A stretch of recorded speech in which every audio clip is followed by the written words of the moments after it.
Okey, Assalamualaikum. Kita akan sambung dengan 2.4 peranan manusia dalam usaha mengekalkan keseimbangan alam. Okey, sebelum kita pergi dengan lebih lanjut, teacher nak tanya kamu, okey? Kenapa manusia yang perlu memainkan peranan dia? Kenapa manusia ni perlu mengekalkan keseimbangan alam? Ataupun kita perlu jagalah pelihara alam kita. Sebab apa? Okey, sebabnya jawapannya mudah. Sebab kita yang merosakkan alam sekitar untuk tujuan kita. Selain daripada itu, kita sangat-sangat memerlukan flora dengan fauna dalam hidup kita. Okey, tanpa flora dan fauna, tanpa alam sekitar yang seimbang, kita juga akan terganggu. Okey, sebab apa kita kena bertanggungjawab ataupun memainkan peranan? Sebab kita punca dia. Okey, kita banyak buat aktiviti yang boleh merosakkan alam sekitar. Aktiviti yang pertama adalah penebangan hutan ataupun pembalakan. Okey, jadi kita tengok di sini, tujuan kita tebang ni tidak semestinya salah. Kita tak boleh kata kita tebang hutan tu salah. Sebab kalau kita tak tebang hutan, di mana kita nak tinggal? Di mana kita nak belajar? Di mana kita nak bekerja? Jadi kita perlu tebang hutan. Tetapi yang kita tak sedar adalah apakah kesan aktiviti penebangan hutan. Okey, kesan dia yang pertama, okey, dia boleh menyebabkan kepupusan spesies flora dan juga fauna. Sehingga kini saja dah banyak flora dengan fauna yang dah pupus. Boleh namakan tak flora dengan fauna yang pupus? Okey, teacher bagi antaranya adalah kalau fauna. Fauna adalah haiwan. Harimau belang yang mengalami kepupusan yang makin berkurangan. Lepas tu badak sumbu. Lepas tu kita ada gajah pun makin berkurang. Lepas tu kita ada apa lagi ya? Ada lagi tak? Ada lagi. Tapi tak ingat lah sekarang. Itu antaranya lah. Okey, kalau flora pula. Kita ada yang mengalami kepupusan. Bunga Rafflesia atau bunga Padma. Periuk kera. Okey, itu adalah antara dia lah. Okey, kemudian yang kedua juga, kesan daripada penebangan hutan boleh menyebabkan hakisan tanah. Okey, sebab apa boleh jadi hakisan tanah? Sebab pokok tak ada. Tujuan pokok tu sebenarnya, akar dia digunakan untuk mencengkam tanah. Mencengkam struktur tanah, jadi tanah tu akan jadi lebih padat. Tapi bila tak ada pokok, akar dia tidak mencengkam tanah, tanah akan menjadi longgar dan dia mudah terhakis. Okey, ataupun dan seterusnya boleh menyebabkan tanah runtuh. Okey, kemudian yang ketiga juga, penebangan hutan boleh menyebabkan kesan rumah hijau. Okey, kesan rumah hijau ni, okey, ibarat dia macam ni ya. Ibarat dia macam rumah kaca. Kalau kita tengok negara 4 musim, okey, masa musim winter, musim sejuk, ada rumah kaca dan ada pokok dalam rumah kaca tersebut dan pokok tu dia boleh tumbuh dengan mekar. Sebab apa? Walaupun di luar sejuk, di dalam tu panas. Dia boleh kontrol suhu. Tapi kes dia di sekarang ni, penebangan hutan ni dia boleh menyebabkan kesan rumah hijau apabila gas karbon dioksida terkumpul dengan banyak dalam atmosfera. Okey, jadi bila gas karbon dioksida banyak dekat atmosfera, dia akan memerangkap haba, tenaga haba. Okey, jadi dia boleh menyebabkan panas. Bumi kita menjadi panas. Itu nama dia kesan rumah hijau. Dan kesan rumah hijau seterusnya dia boleh membawa kepada pemanasan global. Okey. Kemudian yang seterusnya kita boleh tengok di sini. Okey, kesan aktiviti yang kedua, perindustrian. Industri dia boleh menyebabkan pencemaran udara, air dan juga tanah. Okey, pencemaran udara sebab dia membebaskan banyak asap-asap yang berbahaya, asap toksik seperti karbon dioksida, karbon monoksida, sulfur dioksida, plumbum dan sebagainya. Itu adalah bahan-bahan kimia yang dibebaskan daripada asap. Kemudian dia juga boleh membebaskan bahan kimia masuk ke dalam sungai, menyebabkan sungai tercemar. Dan kalau terkena tanah, dia menyebabkan pencemaran tanah. Okey, dan dia juga industri boleh menyebabkan kesan rumah hijau dan seterusnya. Okey, tadi membebaskan gas-gas toksik bila bertindak balas meresap dalam air hujan, dia akan menyebabkan hujan toksik, hujan asid. Hujan asid dia boleh menyebabkan bangunan menjadi luntur, pokok menjadi rosak dan sebagainya. Okey, kemudian pemburuan haiwan. Okey, aktiviti pemburuan haiwan sama macam tadi. Kita buru haiwan secara apa? Kita buru haiwan untuk mendapatkan dia punya kulit dia, mendapatkan dia punya gading dia akan menyebabkan kepupusan haiwan. Okey, ada kes yang semalam kalau kamu tengok semalam secara tidak langsung ada kes ni yang mana seekor harimau belang dia masuk dalam kelapa sawit. Dalam masuk kelapa sawit nampak harimau tersebut cedera, rupanya ditembak oleh pemburu. Jadi bila dah memburu secara biasanya pemburuan ni untuk memburu kita perlu ada lesen. Tapi masalahnya adalah bila memburu secara haram yang mana haiwan ni dia akan terancam lah.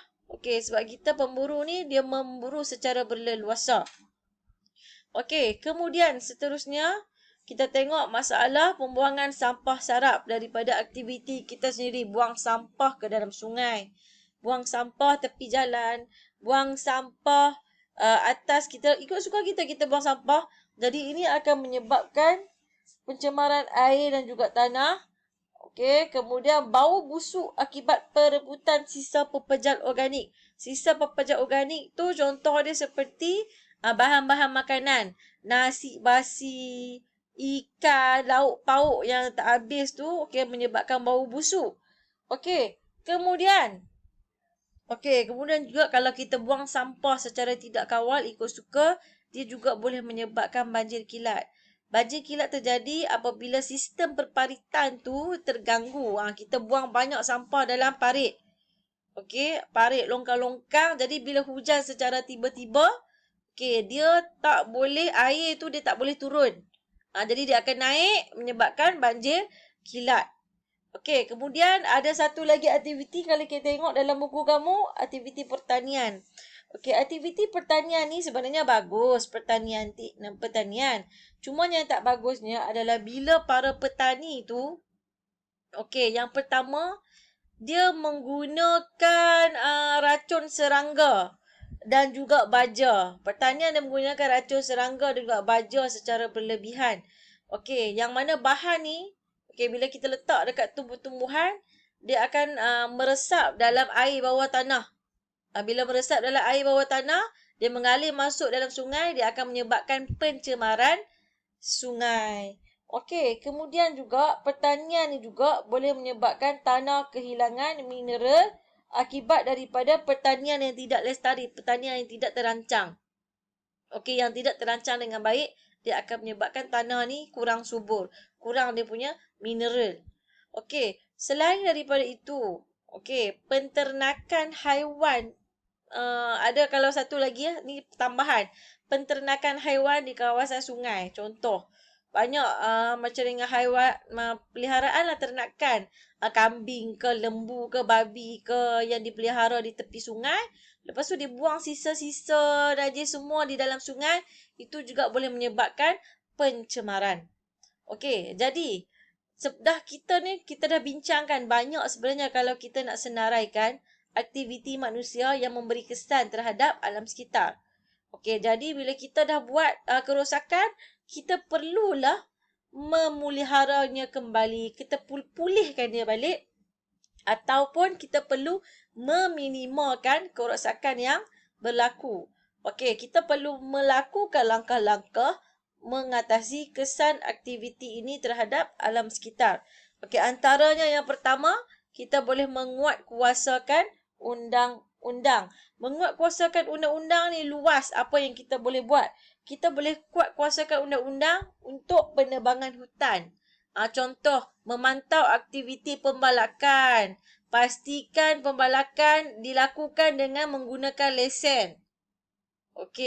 Pastikan selepas pembalakan dilakukan, menanam semula. Itu pun boleh berlaku juga dalam menguatkuasakan undang-undang. Dalam pembuangan sampah sarap, kita dah nampak dah. Undang-undang ada, tapi kita tak kuatkuasakan. Itu apa yang berlaku sebenarnya. Contoh yang baru berlaku tahun lepas. Okey, yang mana Sungai Kim dekat Selangor tercemar. Dia telah menyebabkan warga Selangor tak dapat air, satu Selangor tak dapat air selama seminggu. Okey, jadi pihak kerajaan perlu mengambil tindakan yang tegas terhadap kilang yang membuang bahan kimia ke dalam sungai. Denda yang maksima.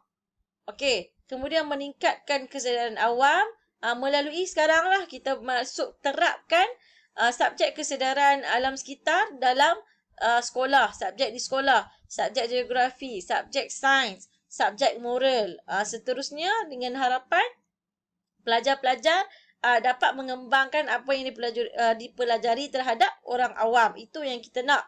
Okey, yang ketiga mengamalkan 5R. Sebelum ni kita dengar 3R tapi sekarang ada 5R. 5R adalah refuse. Okey, mengelakkan daripada menggunakan bahan yang tidak dapat dikikar semula. Tak mau guna plastik. Okey, refuse. Reduce, kurangkan. Kalau kita tak boleh nak elak, kita kurangkan. Jangan tambah lagi banyak. Okey, kemudian kita kena reuse, guna semula lebih baik. Dah ada satu plastik, kita guna semula selagi kita boleh guna.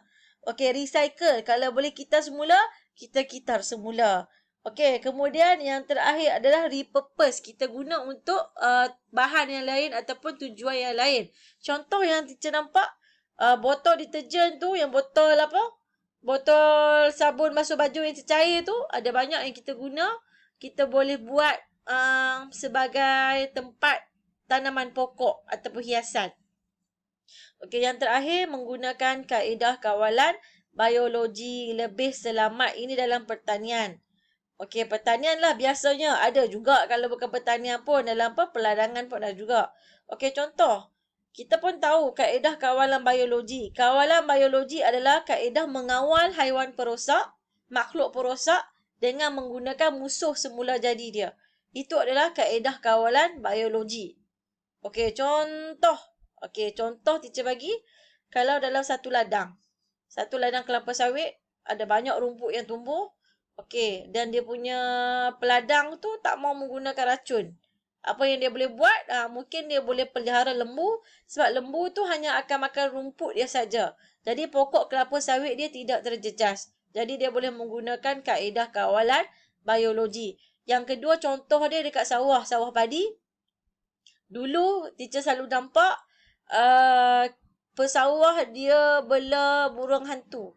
Dia letak rumah burung hantu tu. Jadi dia pelihara burung hantu. Sebab apa? Sebabnya padi ni dia dirosakkan oleh tikus. Tikus, kita ada tikus sawah. Tikus sawah tu besar, warna hitam. Okey, memang ada tikus sawah. Tikus sawah tu dia merosakkan padi lah. Jadi bila kita letak burung hantu tu dia akan makan tikus tu. Jadi dia akan mengurangkan kerosakan lah yang dilakukan oleh tikus tu. Okey, tapi kalau kamu nak contohlah, kamu ada tanam sayur belakang rumah kamu. Kamu malas nak guna racun serangga ataupun malas nak guna racun lah. Sebab ada banyak rumput yang tumbuh. Lepas tu kamu kata kamu nak bela kambing. Bukan bela kambing. Sebab kebetulan ayah kamu ada bela kambing. Jadi kamu nak letak kambing dekat belakang rumah kamu. Boleh tak jadi kawalan biologi? Tak boleh. Sebabnya bukan saja rumput yang mati. Sayur kamu pun akan mati. Jadi dia ada syarat-syarat dia untuk menjadikan haiwan tu diguna dalam kaedah kawalan biologi. Jadi itu saja untuk hari ini. Terima kasih.